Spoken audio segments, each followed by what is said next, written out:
वही भाषा, वही लैंग्वेज। ना जयंत चौधरी साहब, आप हमारे चौधरी साहब के पोते हैं, आपको ये शोभा नहीं देता है। अपने दिमाग में, मैं तो जयंत चौधरी जब कहूँ, अपने दिमाग में गंगा जल डाल के उसका शुद्धिकरण कराइए। साहब, गाड़ी रुकती है, लाल रंग की टोपी पहने लोग उतरते हैं और हमारे बच्चों को रंगदारी मांग के बच्चों को उठा कर ले जाते हैं। आज अपराधी उत्तर प्रदेश में आने से भयभीत होता है, चाहे वो आजम खान जैसे साहब हो, चाहे अतीक हो, चाहे मुश्ताक हो। परंतु मुझे लगता है जयंत चौधरी साहब को समाजवादी पार्टी का कीटाणु लग गया है।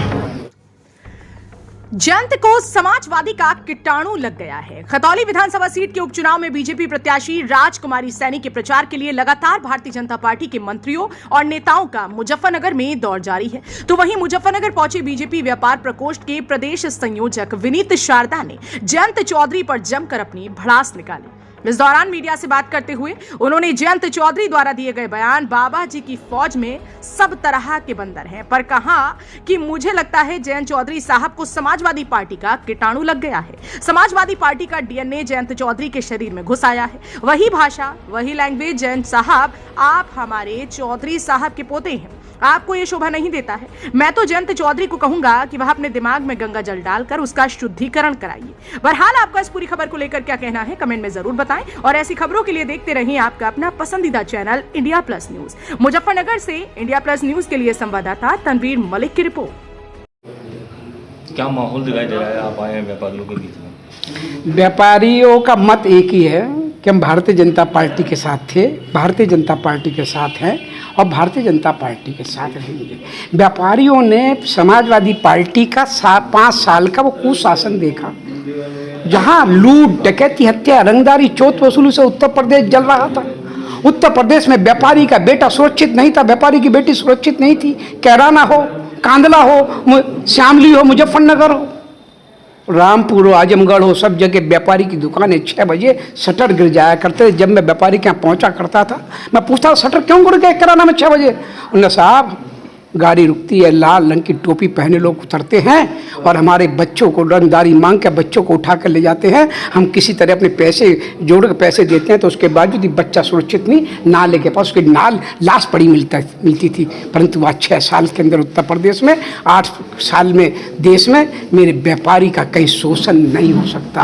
हमने उत्तर प्रदेश में अपराधी को या तो जेल में भेजा या यमराज के पास पहुँचाया या उत्तर प्रदेश छोड़ने पर मजबूर किया हमने अपराधियों को। आज अपराधी उत्तर प्रदेश में आने से भयभीत होता है, चाहे वो आजम खान जैसे साहब हो, चाहे अतीक हो, चाहे मुश्ताक हो, चाहे मेरठ में बैठा हुआ वो दाढ़ी वाला हो जिसका बेटा परसों गिरफ्तार हुआ। हमने ऐसे दाढ़ी वालों को भी, उनको हमने नेस्ताबूत करने का काम किया, तो इसलिए कि हमारी माता बहनें सड़कों पर सुरक्षित चल सके, मेरा व्यापारी सुरक्षित माल में व्यापार कर सके। जैन जी लगातार प्रचार में बीजेपी पर तंज कस रहे हैं, कह रहे हैं कि बीजेपी कार्यकर्ताओं को वानर सेना, क्या कहेंगे? जयंत चौधरी साहब उस महापुरुष के पोते हैं जो देश के बड़े नेता थे, चौधरी चरण सिंह साहब, उनको मैं भी प्रणाम करता हूँ। परंतु मुझे लगता है जयंत चौधरी साहब को समाजवादी पार्टी का कीटाणु लग गया है। समाजवादी पार्टी का डीएनए जयंत चौधरी के भी शरीर में घुस आया है। वही भाषा, वही लैंग्वेज। ना जयंत चौधरी साहब, आप हमारे चौधरी साहब के पोते हैं, आपको ये शोभा नहीं देता है। अपने दिमाग में, मैं तो जयंत चौधरी जब कहूँ, अपने दिमाग में गंगा जल डाल के उसका शुद्धिकरण कराइए, नहीं तो आपके दिमाग का ये जो है अंशुतलिक हो जाएगा। चौधरी साहब कहते थे कि किसी भी अपराधी को टिकट नहीं देंगे, चौधरी चरण सिंह जी, और जो इन्होंने मैदान में उतारा है उस पर तो आपने खुद ही सवाल किया है, खुद ही जवाब दे दिया है। अरे भैया, मैं ये कहूँगा, आप अपने दादा के पद चिन्हों पे चलो।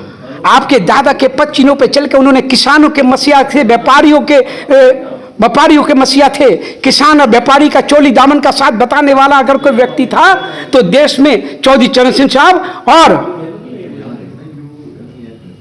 चौधरी चरण सिंह साहब थे। पर जयंत चौधरी ने ये बानर कहा है, उन्हें नहीं पता एक बानर ने क्या किया था। मर्यादा पुरुषोत्तम भगवान श्री राम जब अपने पिता दशरथ जी के आदेश से 14 वर्ष के वनवास पर गए और उस समय का महाविद्वानी महाआतंकी और जिसने उस समय अपना महाराक्षसी रावण का घमंड चरम सीमा पर चरम छू रहा था, और माँ सीता का जिसने उस समय अपहरण कर लिया था, तो मर्यादा पुरुषोत्तम श्री राम ने वानर सेना के रूप में श्री हनुमान जी का चयन किया और हनुमान जी को कहा, ये लो अंगूठी, मेरी माता सीता के पास जाओ और देखो माँ सीता कहाँ है। तो वही नाहब वानर हनुमान जब श्रीलंका पहुंचे, सोने की श्रीलंका, तो उनके पूंछ में कपड़ा किसने लपेटा? रावण के लोगों ने। पूंछ में कपड़े पे मट्टी का तेल किसने डाला? रावण के लोगों में। तो उसमें हनुमान जी का क्या दोष था? अगर वो डाल जाके उन्होंने इतनी थप्पी लगाई कि सोने की लंका भस्म हो गई। रावण कोई था हनुमान जी का दोष? बताइए, कोई दोष था? परंतु मेरे मित्र वही काम जयंत चौधरी साहब कर रहे हैं, वही काम किया। ये जो उत्तर प्रदेश और खतौली और रामपुर और मैनपुरी की भारतीय जनता पार्टी के प्रशंसक, भारतीय जनता पार्टी का कार्यकर्ता और उत्तर प्रदेश की देवतुल्य जनता बानर के रूप में, और जब 5 तारीख को कमल कमल कमल कमल कमल कमल दबाएगी और जब कमल निकलेगा 8 तारीख को, तो जयंत चौधरी साहब को अपनी औकात, अपनी तहवीज समझ में आ जाएगी। इस बानर ने, हनुमान जी ने एक सोने की लंका को ध्वस्त कर दिया था।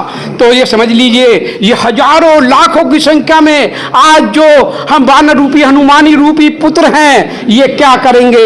इसको सोने की लंका में रहने वाले, एयर कंडीशन में रहने वाले जयंत चौधरी साहब, इससे समझ जाइए, ये झूठे पर्चे बांटना, सड़कों पर 2-4 दुकानों पर जाना, ये आपकी बस की नहीं है। ये भारतीय जनता पार्टी का कार्यकर्ता ही कर सकता है।